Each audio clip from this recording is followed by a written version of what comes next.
Okay. Mic check 1 2. It's the Y2K Collector, and we have to talk about game hunting in 2025 and how GameStop has actually become the premier location, at least for me, when it comes to picking up retro games. And I know we often see these videos online where you'll see someone talking about how they found all of these random retro games at a GameStop, whether they be Super Nintendo games, GameCube games, Sega Genesis games, and we're like, there's no way that a GameStop has that much inventory. And we're kind of making that statement based off of what we see at our local GameStops. And even me myself, I've gone through some serious droughts when it comes to finding anything of value at GameStop. You know, when I walk in, what I'm typically seeing is the Xbox 360 games, the PlayStation 3 games, the DS games and 3DS games that are pretty much, you know, My Pony and Pictionary and stuff like that. Not the games that we know that we want to have, not the games that we know that we want to see. And what I've been seeing over the past, I want to say 2 weeks, is like this surgence of video games at GameStop, where they're now actually having Super Nintendo games, Sega Genesis games, N64 games, GameCube games. And I think this is due in part to them shutting down a certain number of stores, because there aren't as many locations for all of the retro stuff to be scattered about. They're now being concentrated into the remaining retro stores that are left, because let's be honest, not all GameStops operate the same, and that's something that definitely needs to be talked about. Not all GameStops work the same. You have some GameStops that play by the book, they play by the rules, or I guess the corporate rules, and they do what they're supposed to do. And then you have a lot of GameStops that just kind of freestyle. They make up their own rules. Even though they're not a retro store, they'll still carry retro games, but it's kind of like tongue-in-cheek. It's like on the low. You have to ask them if you can see anything in their drawers for them to kind of show you what they have. So with GameStop now shutting down a number of stores that are, you know, available, period, now it's a situation where all the stores that have anything retro, they have to now ship those games to the GameStops that still are selling retro games. And so I think because of this, there's been a serious concentration of retro games to the remaining GameStop stores. And I don't know how I feel about it. On one hand, it's kind of sad that there aren't as many GameStops available, right? Because now you have to probably travel a little bit farther. You're probably not having as many opportunities. But on the flip side of that coin, now all the good stuff is kind of condensed into one location, and you don't have to travel from GameStop to GameStop to be able to find something good. Now you can go to one GameStop, find some games, find some retro games, and kind of do all your damage in one location. So it's been a bit of a mixed bag over the past couple months, but I would say over the last 2 weeks, me, myself personally, I have had major wins at GameStop. So whenever I win, I have to give them their props. I give GameStop a ton of crap whenever I have bad experiences, and I still do have bad experiences. But those are at the bad experiences that I have at GameStops are at the stores that honestly deserve to be shut down, or have shut down, or are going to be shutting down pretty soon. And it's pretty apparent, right, that the bad experience is mainly due to the employees that they have working there, or whoever's managing that store. And that's just pretty much what I've come to realize. And, you know, that's really not much different from any other franchise that you go to. You know, you don't have the same experience at every McDonald's. You might go to one McDonald's where they do the fries just right. Every time you order fries from there, the fries are fresh, they taste good. But then you go to another McDonald's, and every time you order fries from there, the oil tastes old, it tastes bad, the fries are dingy, they're not hot, they're cold. That's due to management. That's not necessarily due to the product. So, you know, that's kind of where I'm at with them.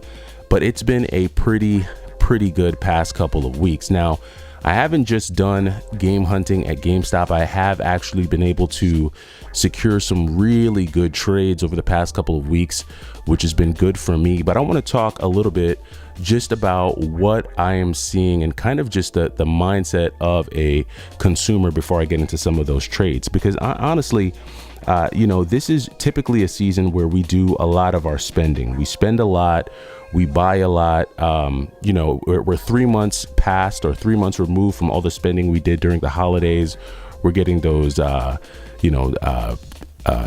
tax refund checks. We're getting opportunities to spend some money, but we actually, is this the best way to go? Is this the right thing to do to kind of blow a ton of money on retro games? And that's kind of where I've been over the past couple weeks as I think about, budgeting and things of that nature. Now, don't get me wrong. If I get an opportunity to get quality games, I'm going to take advantage of it if it falls in my lap. And I've had a lot of really good opportunities fall in my lap.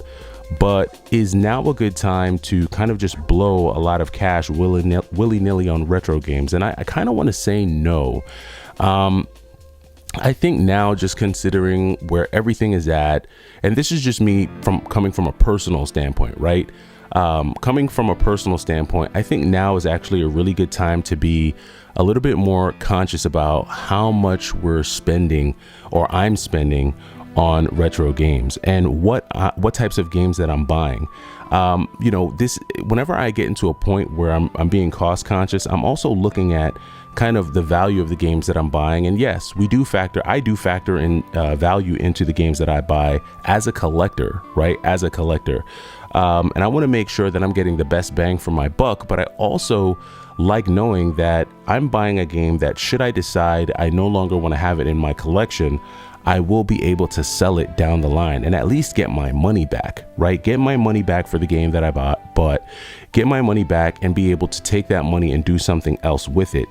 And just trying to be frugal, trying to be cost conscious. I think that's the route that I'm going to be going throughout the end of the year. Now, again, if I do run into opportunities to get really good games at 25-30% off, which is pretty much where GameStop falls for me. Like when I find games at GameStop, typically I'm able to get them for roughly around 30% off, which to me is a good, it's a good deal.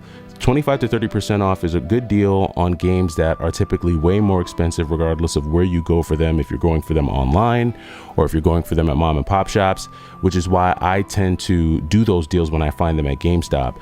But for me, it's going to be about really being more cost conscious and really not trying to spend too much on video games throughout the year. When the iron is hot and when you find those deals, you definitely want to attack, but you don't want to go too crazy and blow out your budget for the year. Now, another thing I've been able to do is take advantage of gift cards. I've actually gone to Best Buy this month and I've been able to actually add some really cool Nintendo Switch games to the collection. So that's always been another way that I kind of add to the game collection without, spending too much or spending anything at all, really. Whenever I get gift cards, if it's a birthday, for Christmas, the family and friends that know that I'm into retro games, they'll give me those gift cards so that I can go to places like Best Buy and Target and stuff like that, or even Amazon, and go ahead and pick up some games. And that's really been the best way for me to pick up more modern games, like Switch games, like PlayStation 4 games, PlayStation 5 games, because I typically don't buy those types of games. I don't buy modern games at GameStop for reasons that we all know, right? GameStop likes to sell newer games as GameStop new, quote unquote, where they actually open the game but then still charge you the new price for it. So I don't even mess with GameStop on new games. And then another thing that I've been doing is I've actually been taking advantage of trades. This past week, I actually did a really cool trade. I traded away a bunch of like Xbox 360, PlayStation 2, and PlayStation 3, just some common games, some really common titles that you'll see. And I was able to trade all of those in for 3 decent rare games. Sealed copy of Pandemonium 2, Blaster Master Boy, and Pitfall. I mean, decent games. I'd rather have 3 higher quality games than just a box of, stuff that I've either played through or games that I can actually do without. And as I add more games to the collection, I'm running out of space. So I'm trying to keep the collection under 1,000 games. And so, In order to do that, when I add, more quality titles to the collection, I then have to turn around and sell something. So it's been a little bit of an addition and subtraction for me throughout the month of March. But for me, the saving grace has definitely been GameStop as well as trades. So it's looking like it's going to be a very interesting year. Competition is extremely high, and I think a lot of the success is really going to be based on luck. How lucky can you be? How often can you be at the right place at the right time? And whether that's a yard sale, a thrift store, a GameStop is really just going to be dependent on where you like to game hunt. But I'm interested to know how the first quarter of the year has been going for you. Let me know down in the comments. Appreciate you watching, and I'll catch you in the next video. It's the Y2K Collector. Take it easy.